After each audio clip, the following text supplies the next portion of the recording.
What's good, bitches? You ready for another Cooking with VMX? Are you ready, Gibbs? Gibbs, are you ready? He's ready. Okay, so we're gonna make mac and cheese. This is gonna be stovetop mac and cheese. It's not gonna go in the oven, so it's not like like a real soul food style mac and cheese. But it's really good. It's like the next best thing. We got all ingredients lined up. I'm going to show you. We have ourselves the pasta. I've chosen rotini. I think that's a good amount. I don't know. I always make too much. It's like impossible to measure pasta, and then I'll have leftovers, whatever. Salt and pepper, incredibly important. We got ourselves the water that is already on. We're going to be adding more stuff to it. I got my other pot. That's where we're going to make the cheese sauce. We have several different types of cheese. This is a blend of mild cheddar and Monterey Jack. I also have some sharp cheddar here. We have ourselves over here Parmesan and Romano. We have some hot sauce. It's like a typical Tabasco. It's Goya. It's hot sauce. We got milk. We have flour. We have butter. I'm hoping that's enough butter. I might need more. And the optional part of olive oil and parsley, really important stuff. And the optional part of this is the meat, which this is, you don't have to have meat. I'm getting Facebook alerts. Let's just get rid of those. You can do this without the meat. This is just some pulled pork. It's actually just like leftover spare ribs that I just pulled apart just a little while ago. So anyway, the water, it takes like 10 years to boil, so let's just start with that. Let's make this into actual pasta water. So we want to just like add ourselves like a nice liberal amount of salt to that. You want it to taste like the sea. And olive oil. Olive oil, usually important when you're making pasta. Now some people go, you're not supposed to add olive oil to the pasta. Like every mistakes people make when cooking, video or article, listicles and whatnot are always like, you're not supposed to do that. And they go, well, people think that you're supposed to add olive oil to pasta water to keep the pasta from sticking, but it doesn't actually do that, and blah, blah, blah, coat the pasta, blah, blah, blah. Okay. Let me dispel that right now. The reason we add the olive oil to the water for pasta has nothing to do with it sticking together. It's for flavor, okay? That's all it is. It's for flavor. And plus it's like a nice healthy fat, so hopefully this chunk of butter that I have is enough. So we're going to start by making a roux. We're just going to stick that butter in there, get that on like a high heat to get that nice and melted. This might take a little while, but so basically the steps to making the cheese sauce is to start with butter. You melt the butter down, and then we're going to add flour, and that's what's going to give us what's known as a roux. A roux is a thickening agent, essentially. I'm going to need like a big old spoon to... where's my ladle? Holy fuck. Oh, there it is. For the flour. So, and then we add milk, and we get what's known as a bechamel sauce, which is essentially thickened milk. And then after that, we're going to add the cheese, and that's how we get our cheese sauce. It's basically a cheesy bechamel. So I'm actually going to pause right now while that melts, because it's going to take a while. We'll be right back, guys! Okay, so it's not quite melted yet, but I want to show you. I'm going to lower the heat to like medium, because I'm not making brown butter here. We're making just melted butter. So, yeah. We've got that going. We're not making brown butter, though. When it starts to boil like that, that's when you want to lower the heat. As you can see, it's just about melted. I can probably get it to melt a little faster now that it's small by breaking up that piece. Increase the surface area, and the heat is applied to more area, and therefore it melts faster. See how fast that shit went? Okay, where's that ladle I put down? Right here! Okay, so we're going to get ourselves some... I'm going to put this on a nice low heat, and we're going to get ourselves a nice scoopful of flour. This is all-purpose flour. I guess you could use other types if you want. We're going to start with that amount, and I'm going to just mix that up there. This is very hard to do with one hand, but, Okay, that's not bad. Okay, don't let it stick to the bottom. Okay, that's not quite roux. It needs a little bit more, like another, maybe half a scoop. I never measure shit, so a little more flour in there. Also, add the flour slowly. Like, don't go crazy adding flour right away, because as with all thickening agents, it thickens over time.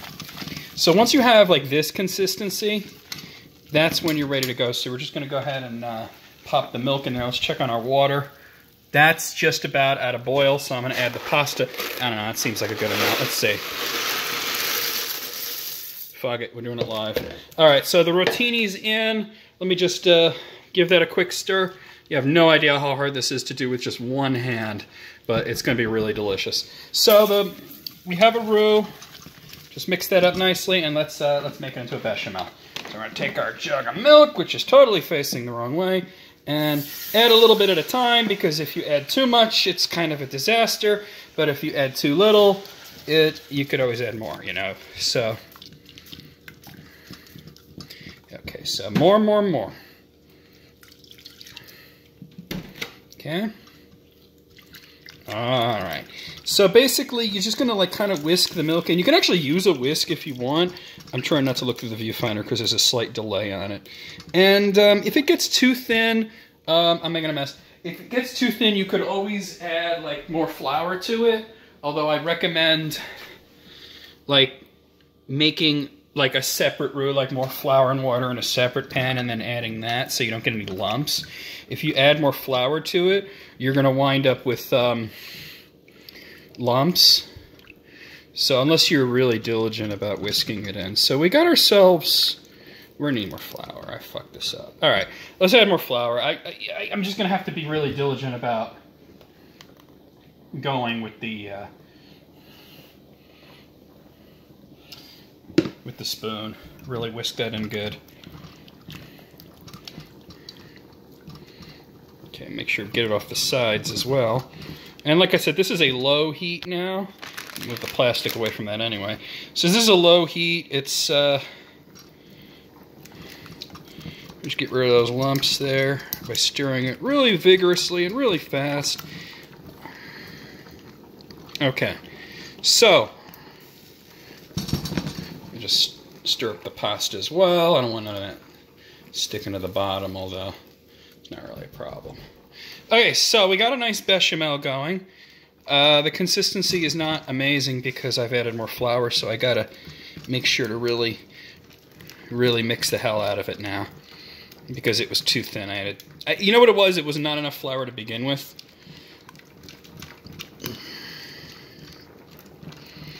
Okay, now the consistency is more like what I want. Okay, so we're gonna add just a little bit more water, a little bit more milk. Water, yeah, it's water.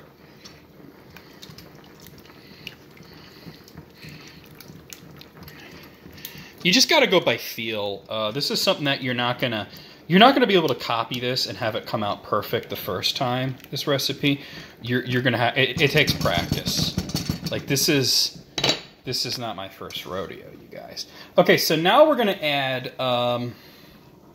the Parmesan and Romano cheese, and I really like to kind of go pretty heavy on this.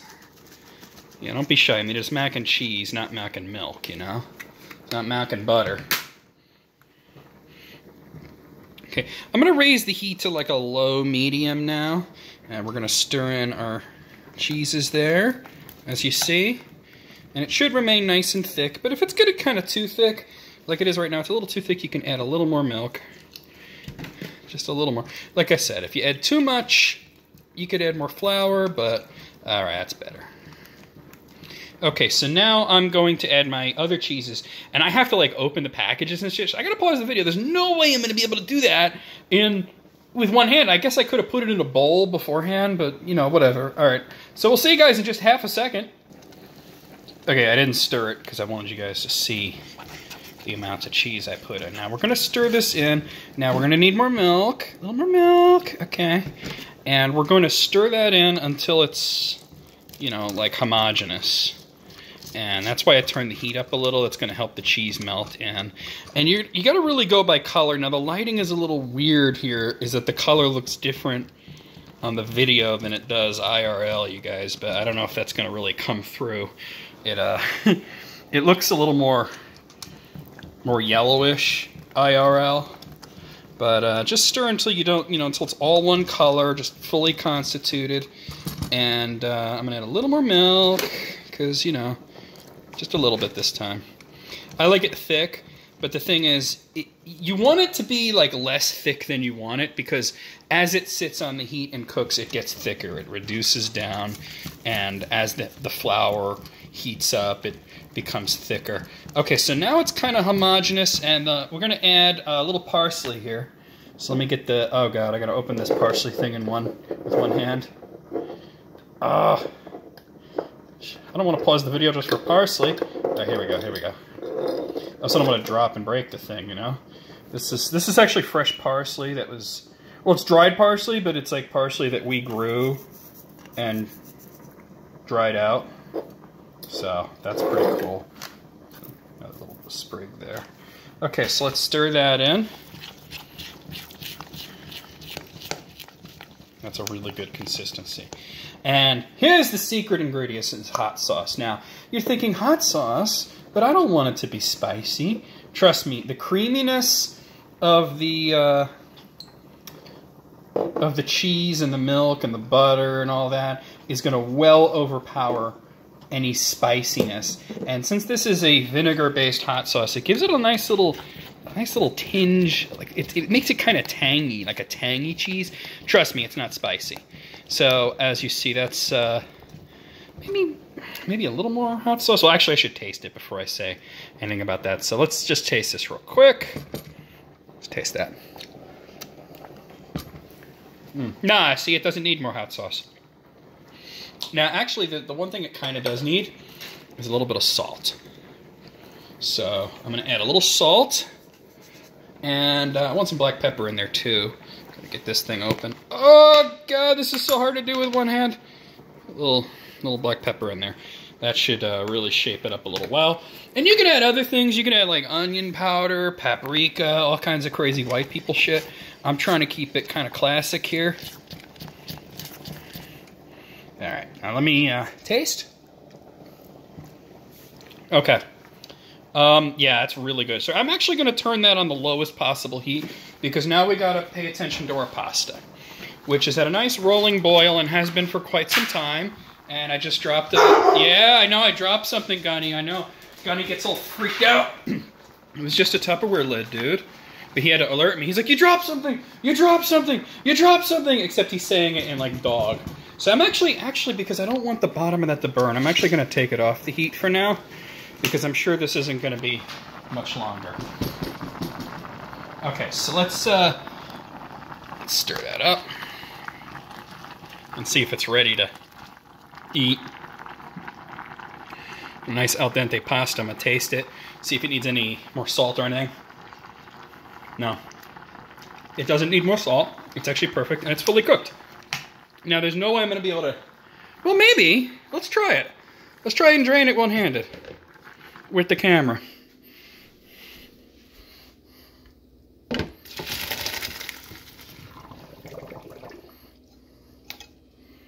That's the thing about rotini, though. You get these, like, little remnants. So let me actually try and get rid of those if I can. Kind of get rid of most of it.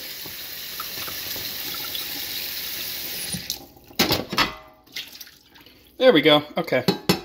So let's put this back over here. I put it on the hot part. Even though it's off, it's still kind of hot.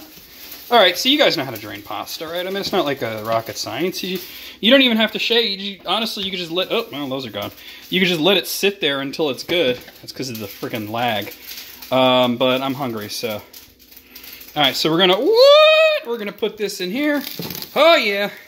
And then we're gonna pour in our cheese sauce. Oh, yeah. I'm gonna need to spatula out the rest, though. Let me pause it here. Oh, boy. What? Look at that. It's mac and cheese. And the last thing to add is gonna be the meat.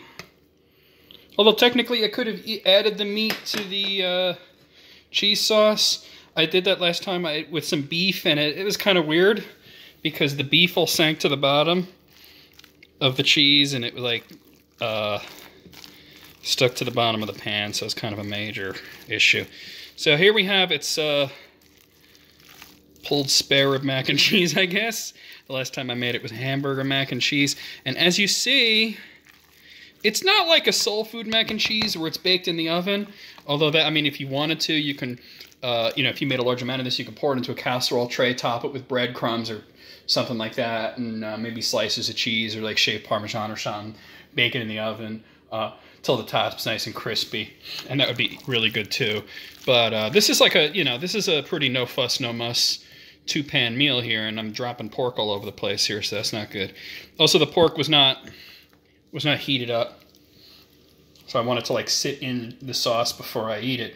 But let me just take a little bit here. I want to get some mac and some spare rib. Look at that, that's a thing of beauty. I'm gonna taste this now. Wow. All right, let me know if you try this recipe, what you think of it, variations on it. I think it's really good. I'm gonna enjoy this. This is gonna be my dinner. See you guys real soon.